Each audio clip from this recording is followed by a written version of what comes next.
Good. Okay, now where is... All right, we want to go back to the regular screen here.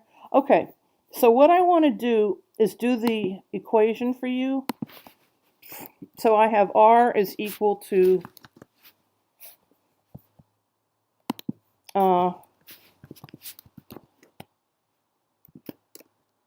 covariance of X and Y over standard deviation sigma of X. Let's see, where's subscript? Sigma of X, and then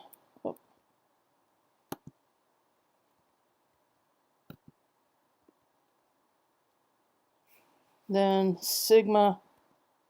Nuts, it's not letting me do what I want to do. Then sigma Y.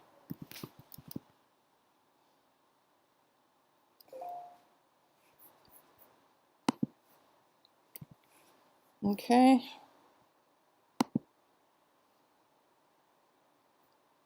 Did that show up? No, because that would take sense. R equal to... I'll do that back there. Okay, hang on a second. X comma Y to sigma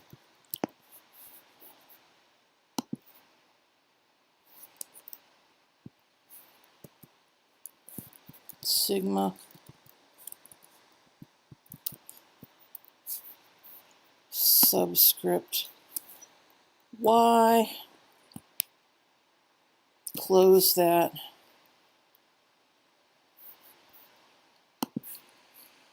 Okay, this is supposed to be subscript, like literally a subscript X, subscript Y. Okay, now if they're uncorrelated, that means the R is equal to 0. Okay. All right, and if I multiply both sides by the stuff in the bottom, okay, by the sigmas, I'm going to have covariance is equal to 0. Okay. All right, then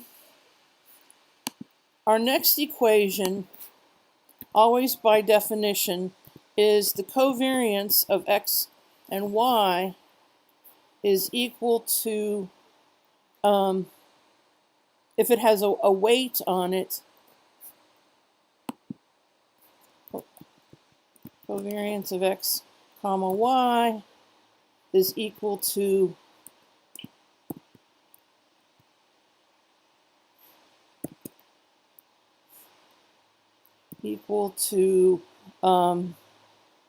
whatever, let's just call the weight A for argument, A underscore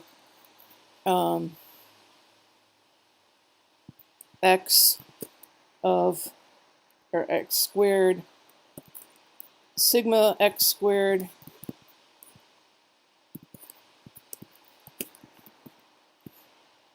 plus A underscore Y squared sigma Y squared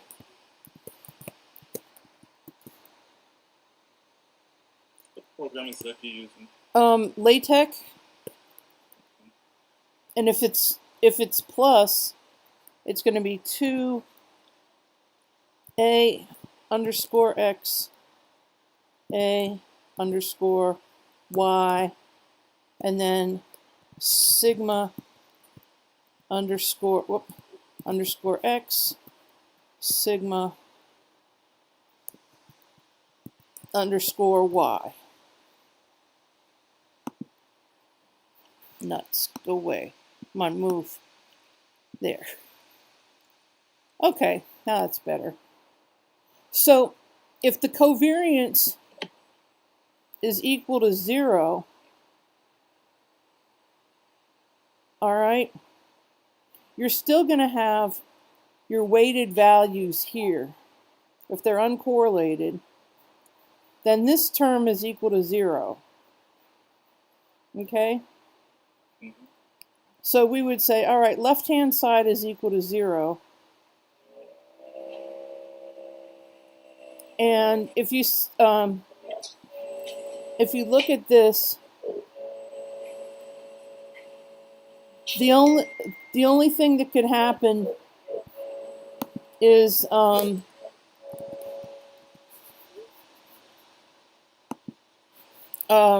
you're going to get the sigma squares added together. The only way it can work.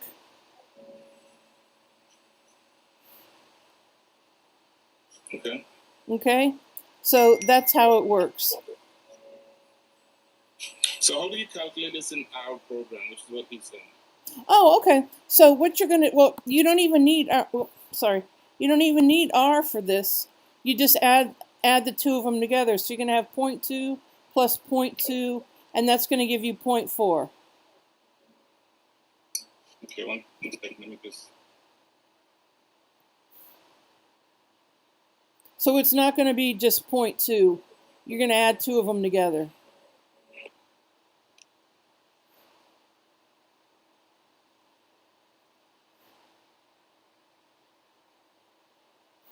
So, I'm trying to...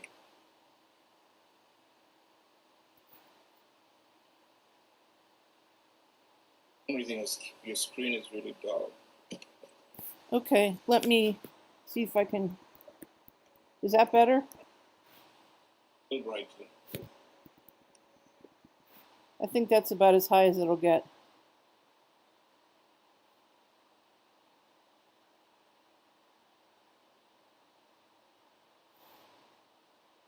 Okay, so all you have to do is add those two, and that's how you get the 0.4 as the variance for the two. First one,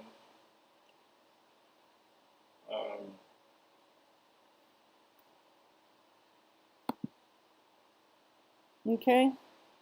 the first one we said was what? Okay, so the first one, the variance is 0.4 because you're going to add them two together. You'll add 0.2 plus 0.2. What was it? 4?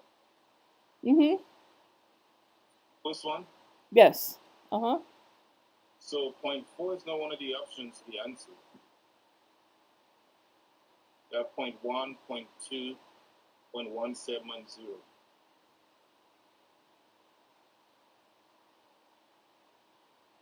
Well, it can't be points. It can't be 0 because there always has to be variance.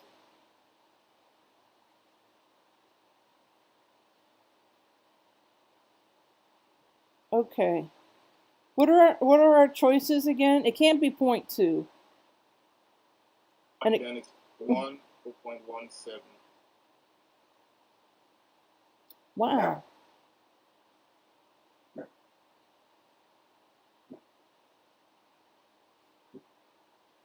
If they're not correlated,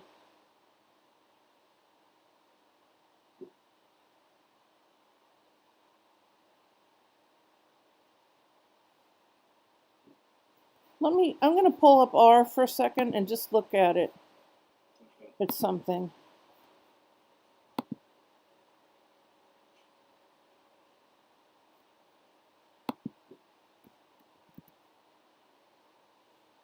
It is certainly possible that I'm doing something goofy.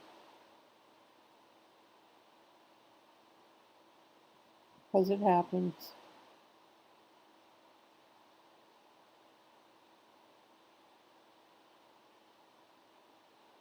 Two times. Come on, R. Don't be dumb.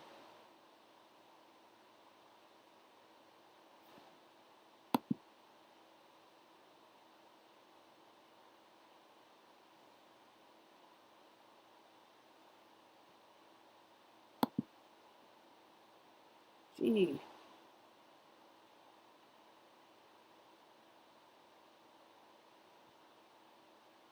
Okay, so I just want to see something.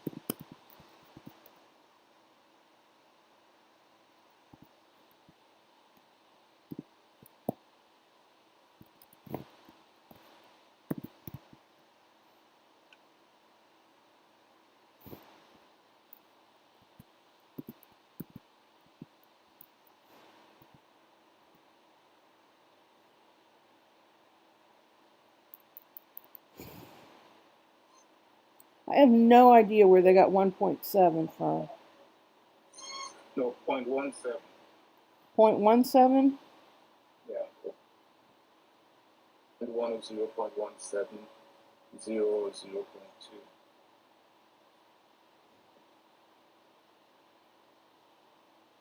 Okay, the variance.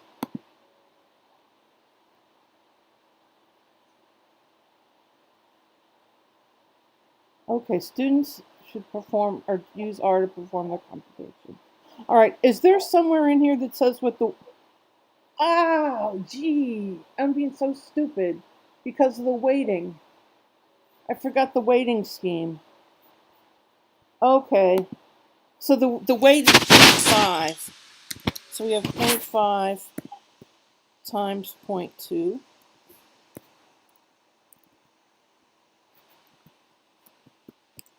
plus another 0.5.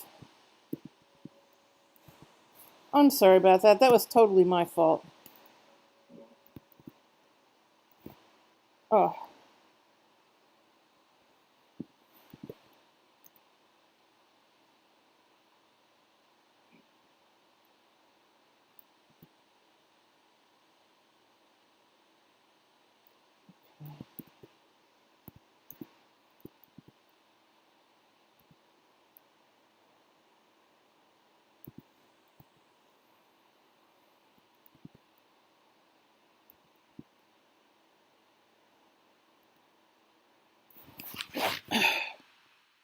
I am completely baffled.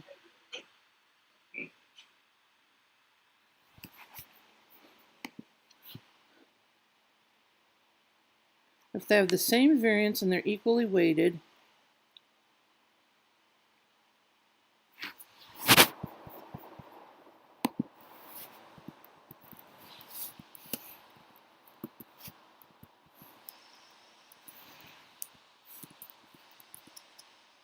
how about 0.1? Is that one of them? 0.1, is that one of them? Yeah, that's one. That's it. Okay. What I forgot to do, and I should have thought of this, it's the weight. So the weighting is 0.5. Each of them has a weight of 0.5. Okay. Okay? But when you add up for the variance, it's going to be that weight squared. So it's going to be 0.5 squared, which gives me 0.25, times the 0.2, plus 0.25, or excuse me, plus 0.5 squared times 0.2, and that gives me 0.1. Scream. The scream is optional. Okay.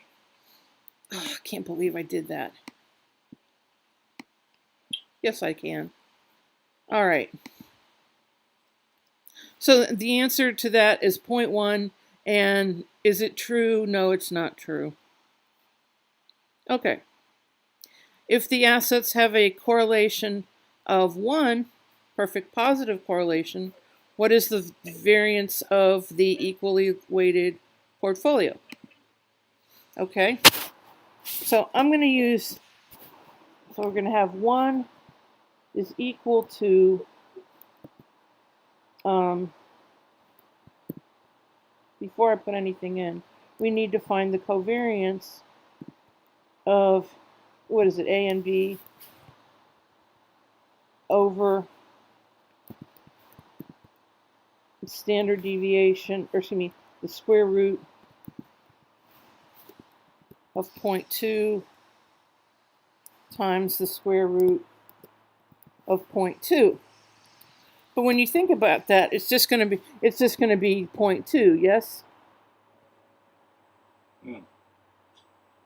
That's what's in the denominator.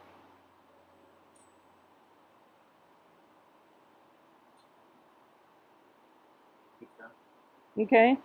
So when I actually do this, I'm going to have 1 times 0.2 is equal to my covariance. So my covariance is 0.2. Now what I want to do is I want to find the variance. So I'm going to have 0.25 again. That's my, well, let me do it out like this. 0.5 squared times 0.2 plus 0.5 squared times 0.2. Okay, then plus, I'm going to have 2 times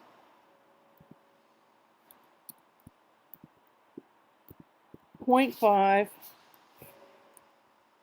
times 1 minus 0.5, which of course is 0.5.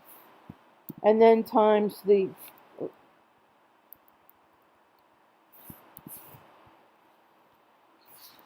square root of 2, where it's 0.2, times the square root. Well, actually, I know what that last number is. I'll just put it in.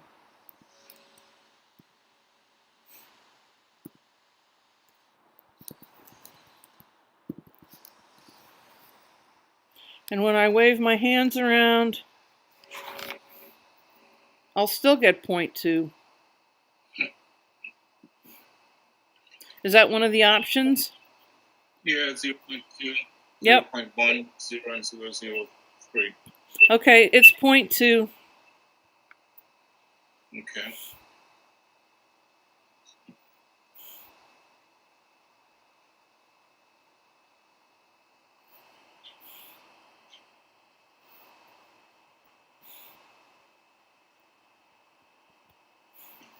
Okay.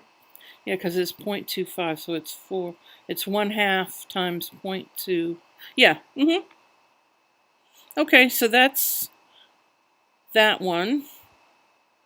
Then the next one, if they have -1,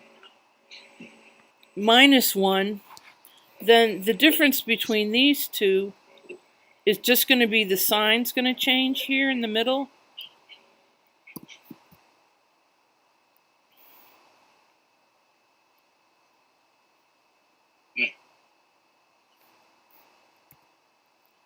And essentially you'll get 0, which doesn't make sense. Wait, if covariance... There is an option. Is it one of the options? Yes, 0 and 0.1, 0.2, 0.00. Then I would go with 0.00.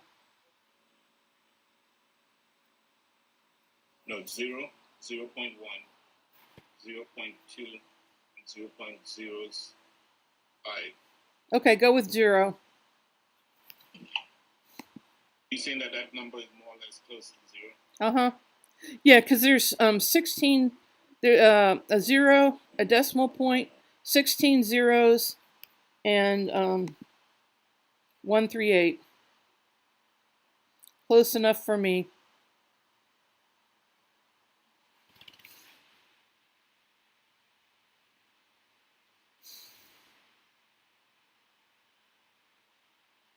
Okay, now this one,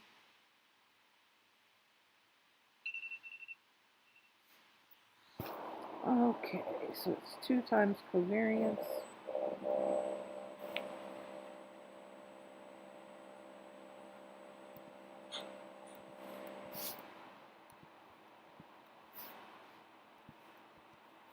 So that's our covariance of A and B is 0.14, and it's positive.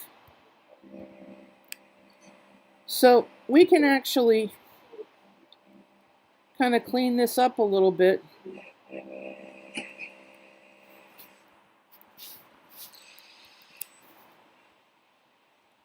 And make it positive. So more or less the formula stays consistent. Mm-hmm.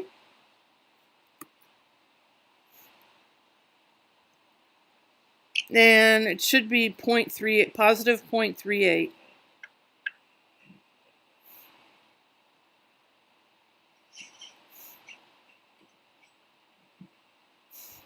Nope. Mm-hmm. Yeah, huh? That's number 4, right? Mm-hmm. There's no 3/8? No. Well, okay, let me... Huh. All right. Google variance formula.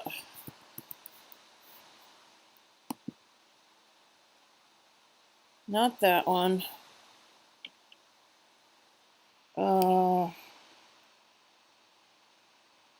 Not that one.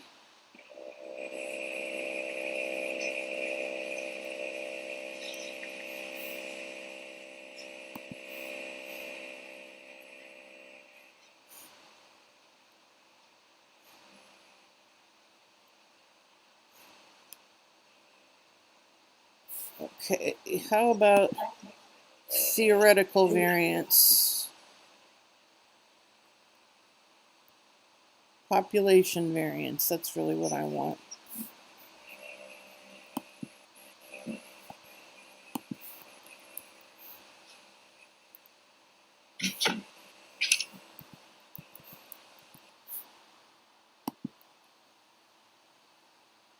Yeah, but what's the other one? Not that.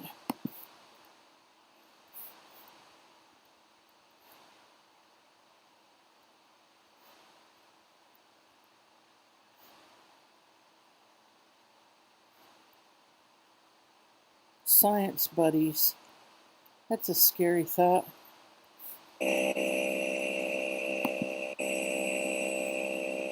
Is this the same place we were before? Yes.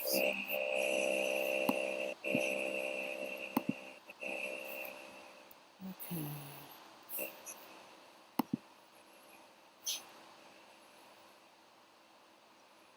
Not that one.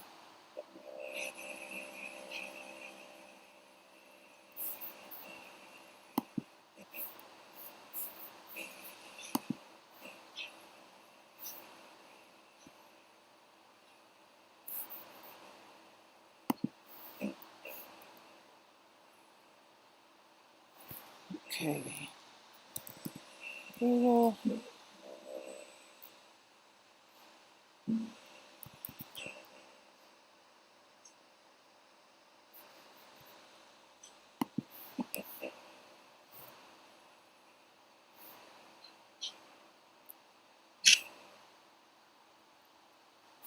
Sorry about this. This is, okay, population variance. All right.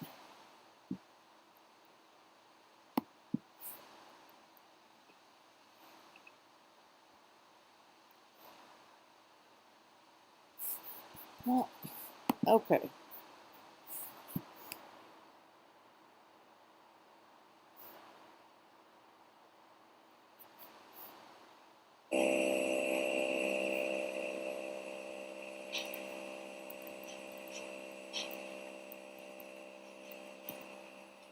How about 0.24?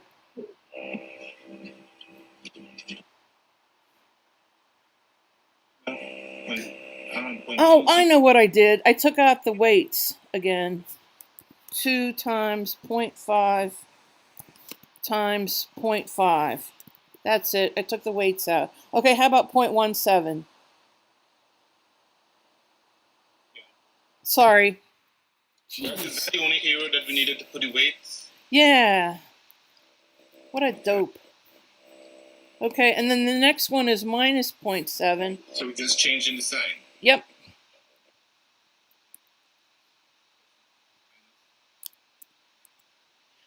0.03. Yay. This one,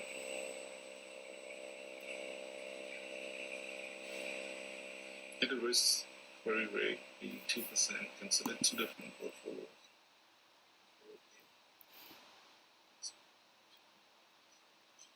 Okay, now the Sharpe ratio, I just looked up how to make it go.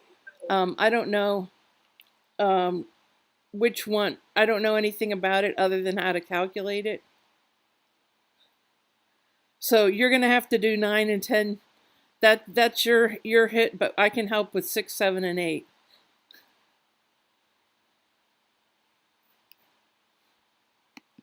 Okay.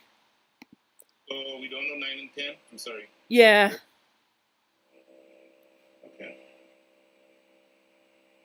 I know that the highest Sharpe ratio is the best, is the one that you want, but I don't know.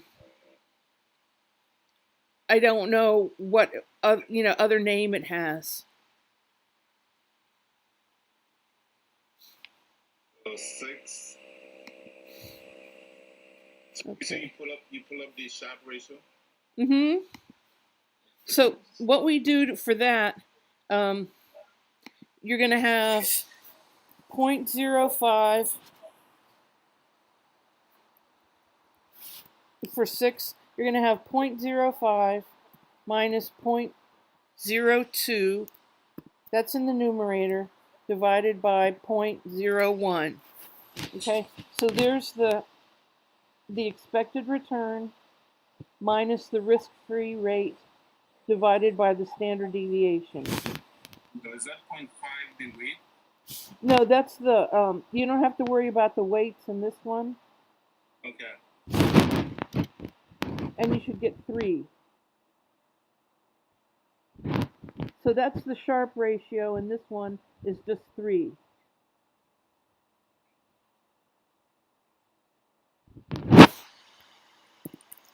Then in the next one, you're going to have 0.15. That's almost the same thing. Hmm? That's almost the same formula. Yep.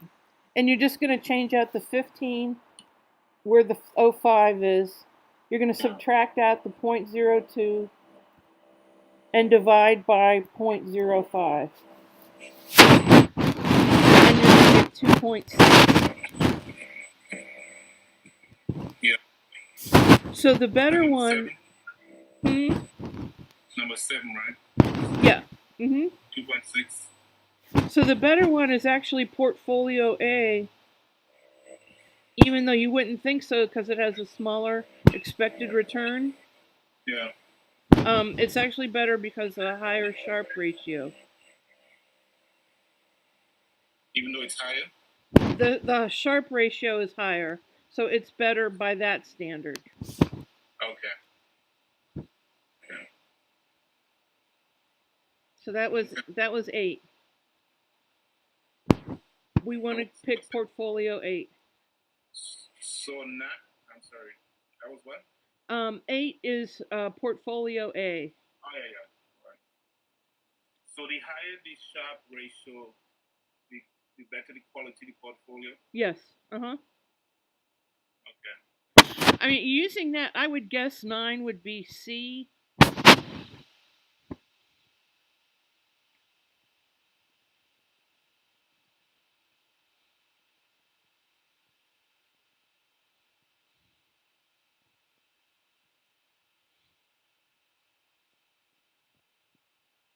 Okay.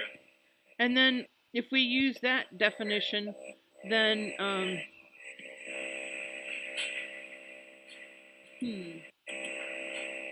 we want to have. I know that if we use that, then the efficient portfolio, well, one of them would be the risk-free asset, and then I don't know what the tangency portfolio is. So I looked that up. Yeah.